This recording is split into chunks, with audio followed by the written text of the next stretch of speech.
doctor, un gusto charlar con usted hoy en esta jornada. Bueno, muy buenas tardes, ¿cómo le va? ¿Qué tal? Buenas tardes, Tomás. Muchas gracias. ¿Todo muy bien? Bueno, me alegro mucho. Bueno, hoy es el Día Mundial del Asma.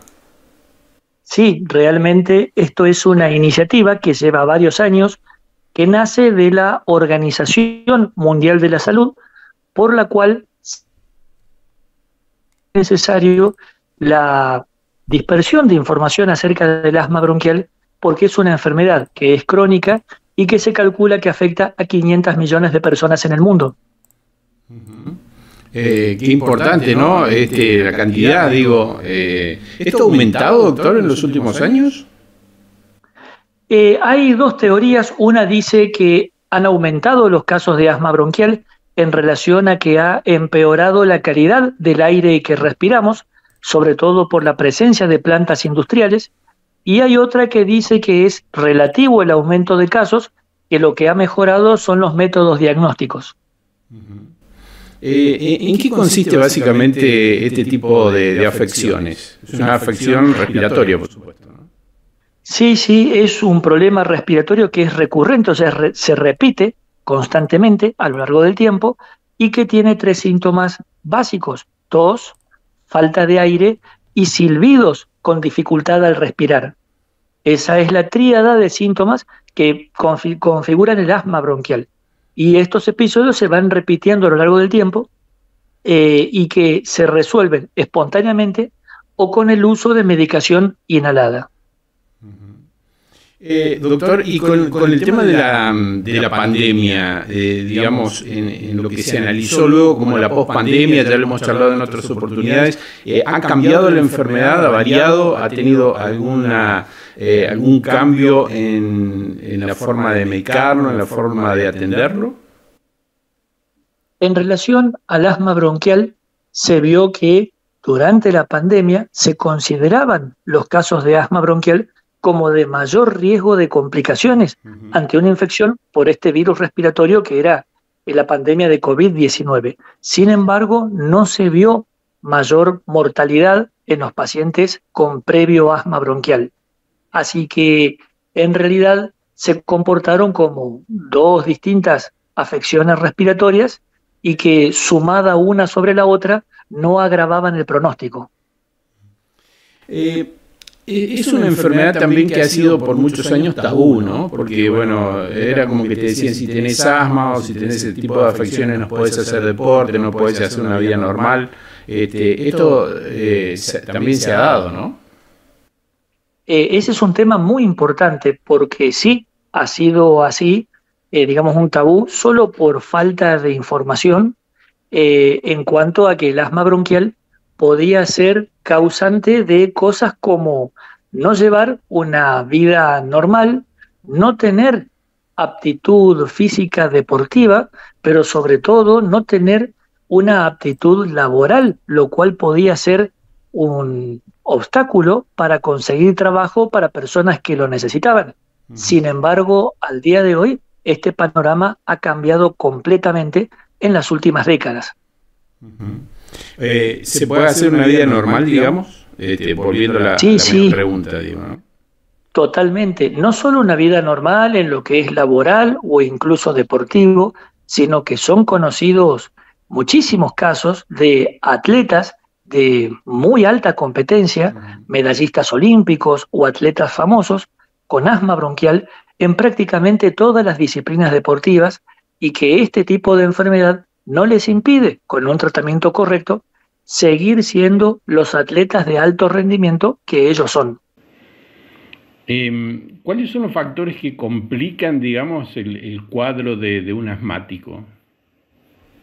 Los factores que complican son, primero, la presencia de infecciones respiratorias que aparecen en las épocas de frío, como este otoño-invierno que nos está tocando vivir en la región sur del mundo.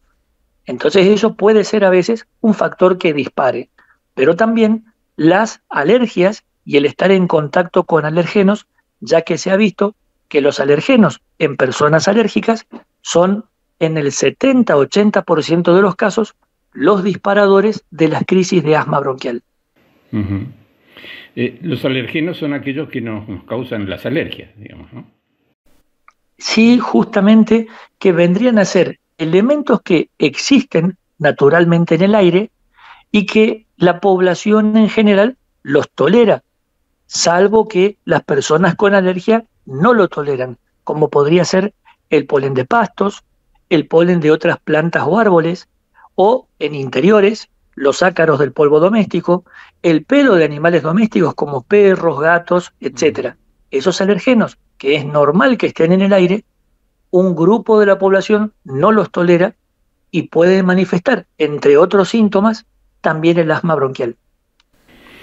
Eh, Usted es especialista en esta materia y bueno, y seguramente puede hablar con la autoridad en esta materia, ¿no?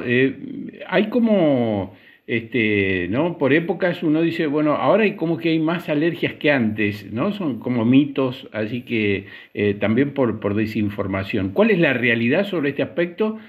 Porque mucha gente piensa que últimamente, al estar tan contaminado el ambiente, es como que percibimos o tenemos más alergias o es más generalizado. ¿Cuál es la realidad de esta cuestión?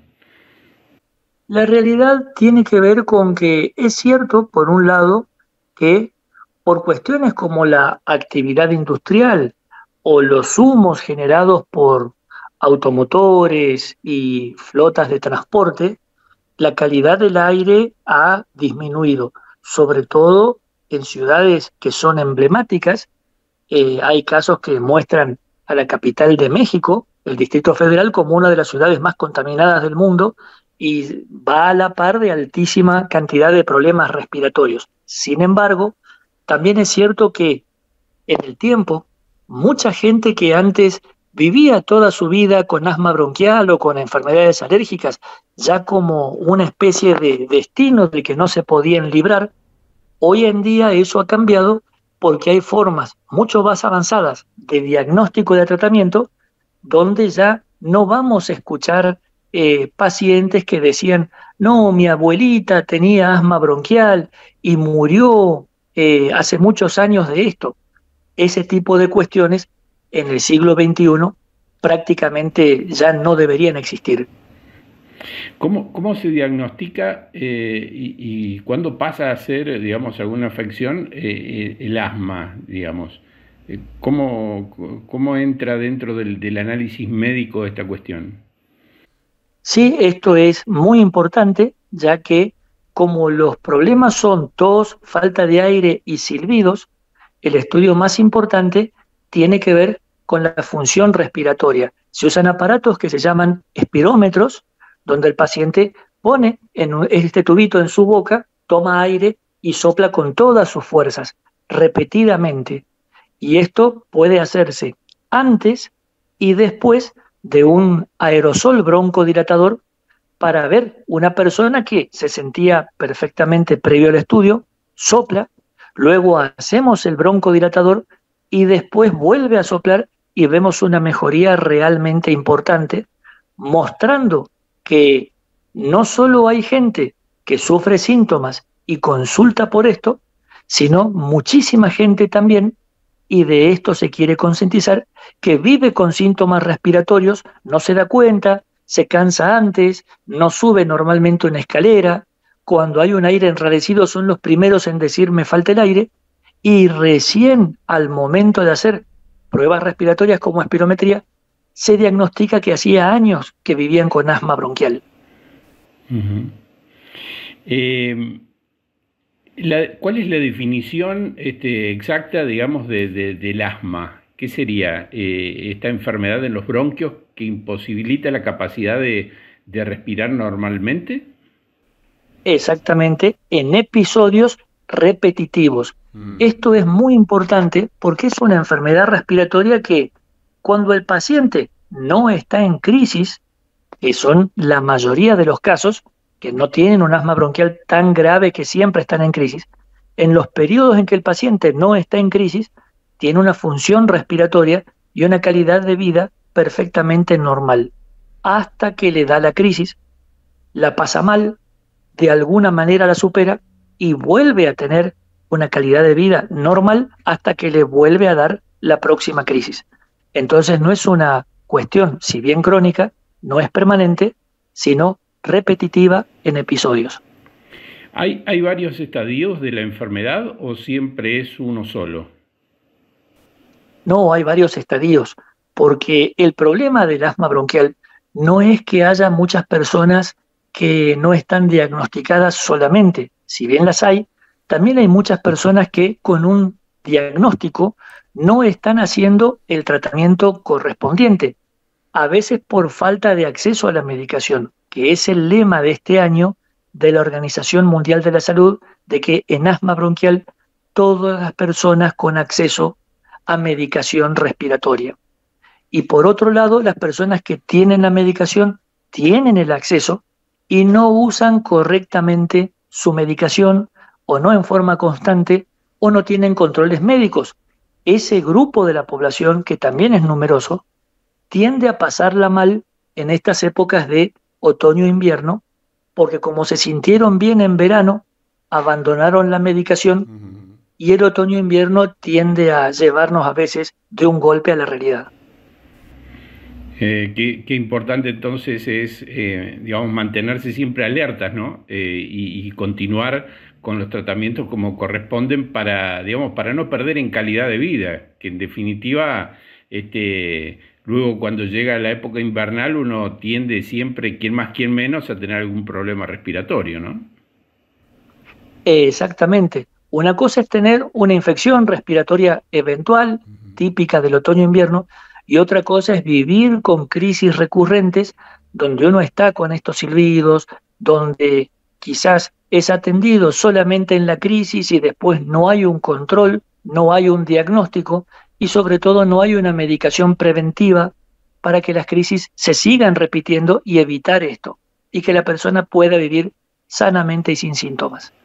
¿Cuál es la recomendación, doctor, en su caso, bueno, y me imagino también de la Organización Mundial de la Salud, hoy En en el esta evento jornada, que ¿no? tiene, exacto, en el evento que tiene lugar este año, la República Argentina se ha adherido a través de dos asociaciones científicas médicas.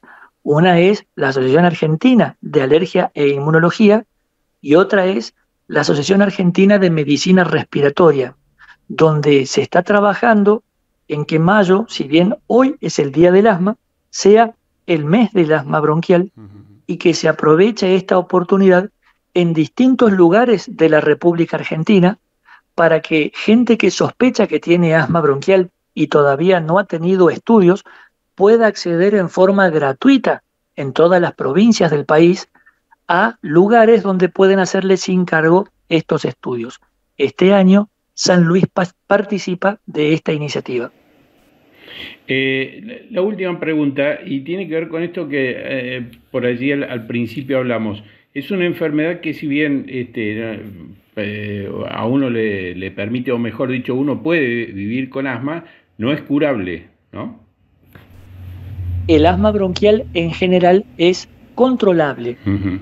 Controlable significa que una persona puede volver a no tener nunca más una crisis de asma bronquial el resto de su vida y vivir plenamente y sin síntomas, pero en base a un tratamiento, no en base a curarse. Significa a partir de ahora ya no hago más nada y ya no tengo más síntomas. Eso no, pero controlarse sí, no vivir con más síntomas, pero en base a un tratamiento. Sí, lo importante, ¿no? Como mensaje es que es posible vivir con una mejor calidad de vida, ¿no? Siempre y cuando uno tome las cartas en el asunto y se ocupe de la dificultad que pueda llegar a tener, ¿no? Exactamente, es como también suele decirse un lema de otros años: toda paciente, toda persona con asma bronquial tiene derecho a un diagnóstico y tiene derecho a que se le explique información sobre su enfermedad y saber que hay tratamientos para esto. Perfecto, doctor. Como siempre, muy claro, bueno, muy didáctico y bueno, le agradecemos la información y bueno, y sus recomendaciones en esta jornada tan importante, bueno, que en realidad es todo el mes, pero queríamos tener su palabra como para conocer más detalles al respecto, así que como siempre le agradecemos el contacto. Bueno, ha sido un gusto y gracias a ustedes por difundir. Un abrazo, doctor. Muchas gracias.